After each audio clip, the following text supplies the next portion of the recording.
हे मधुसूदन, तुम बार बार इस बात पर जोर दे रहे हो कि मन पर पूरी तरह काबू पा लो तो मुक्ति के द्वार खुल जाएंगे, परंतु मन को वश में करने का कोई सरल साधन भी है?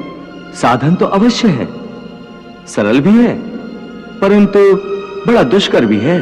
सरल भी, दुष्कर भी, इसका क्या अर्थ है केशव? इसका अर्थ है कि यदि तुम धीर मति वाले हो, दृढ़ निश्चय वाले हो, तो यह काम सरल है, और यदि तुम्हारी मति धीर नहीं है तो दृढ़ निश्चय नहीं कर सकोगे, और दृढ़ निश्चय नहीं कर सकोगे तो जन्म जन्मांतर तक भटकते रहोगे। यह दृढ़ निश्चय कैसे हो सकता है? विश्वास से। किसमें विश्वास से? परमात्मा में विश्वास से, सत्य में विश्वास से, अपने धर्म में विश्वास से।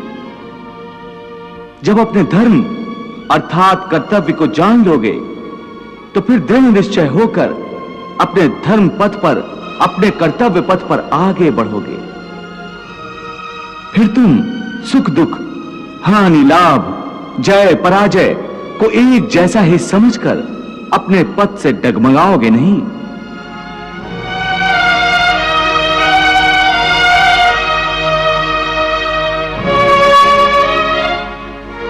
हे अर्जुन, तुम शिष्य बनकर मेरी शरण में आए हो, इसलिए यहां तक मैंने तुम्हें ज्ञान योग अथवा सांख्य योग की शिक्षा दी है। अब मैं तुम्हें कर्म योग के विषय में वो गूढ़ विधि बताऊंगा जिसके द्वारा तू कर्म करता हुआ भी कर्म के बंधनों से मुक्त रहेगा। सुख दुखे समे कृत्वा लाभा लाभो जया जयो ततो युद्धाय युजस्व नैवम पापम अवाप्स्यसि। इस प्रकार सुख दुख, लाभ हानि, जय पराजय अथवा हार जीत को एक समान समझकर केवल इसलिए युद्ध करो क्योंकि इस समय युद्ध करना तेरा कर्तव्य है। और यदि इस मानसिक वृत्ति से इसे अपना धर्म समझकर युद्ध करोगे तो तुम्हें उसका पाप नहीं लगेगा। ये क्या कह रहे हो केशव कि युद्ध करके पाप नहीं लगेगा? युद्ध में तो इतनी हिंसा होगी, लाखों प्राणियों की हत्या होगी, फिर मनुष्य उसके पाप से कैसे बचेगा? यदि कोई भी कार्य निष्काम कर्म योग की रीत से किया जाए तो ना उसका पाप लगता है और ना उसका पुण्य मिलता है। निष्काम कर्मयोग? हां, निष्काम कर्म योग। ये कौन सा योग है माधव जो मनुष्य को पाप और पुण्य दोनों से मुक्त कर देता है?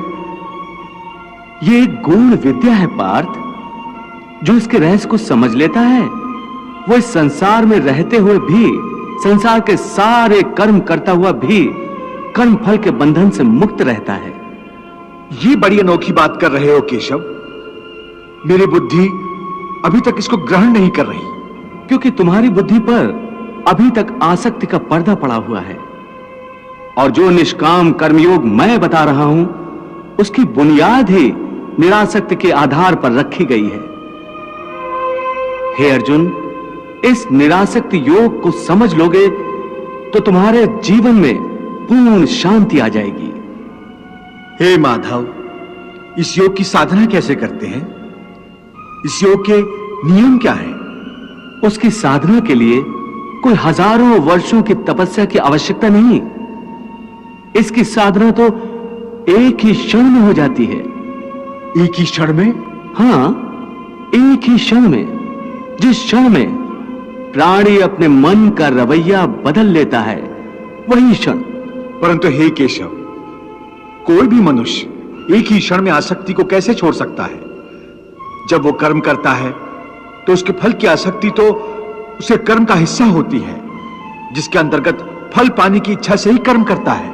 हे अर्जुन, बस यहीं से निष्काम कर्मयोग की साधना शुरू होती है।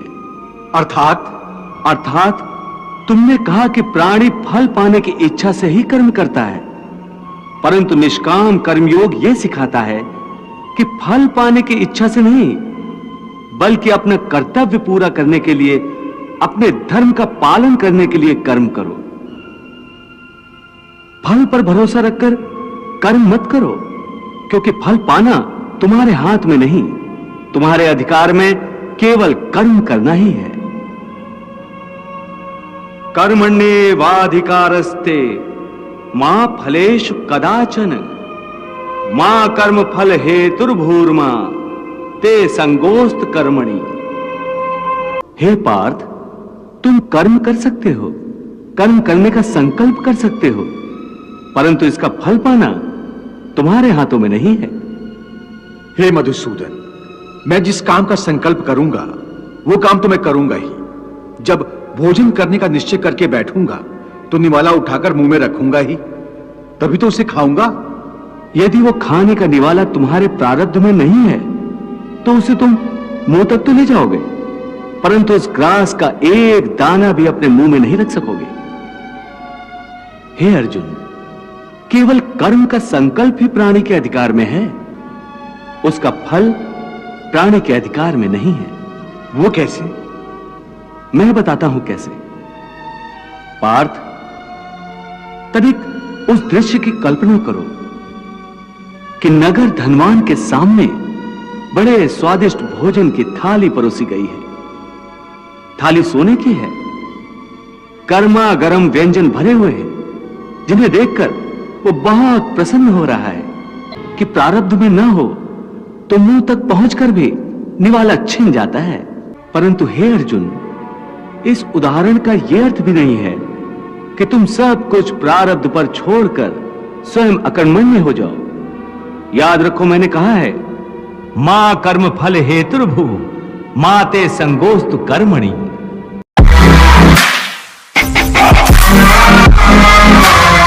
कर्म का विधान ऐसा है कि जो जैसा करेगा वो वैसा भरेगा। यदि कोई बबूल का पेड़ लगाएगा तो उसे कांटे ही मिलेंगे, क्योंकि बबूल पर शूल ही उगते हैं, फूल नहीं खिल सकते। कर्म के इस विधान और सृष्टि के इस नियम को मैं नहीं बदल सकता। ऐसा करने से विधि, विधान और विधाता तीनों संकट में आ जाएंगे।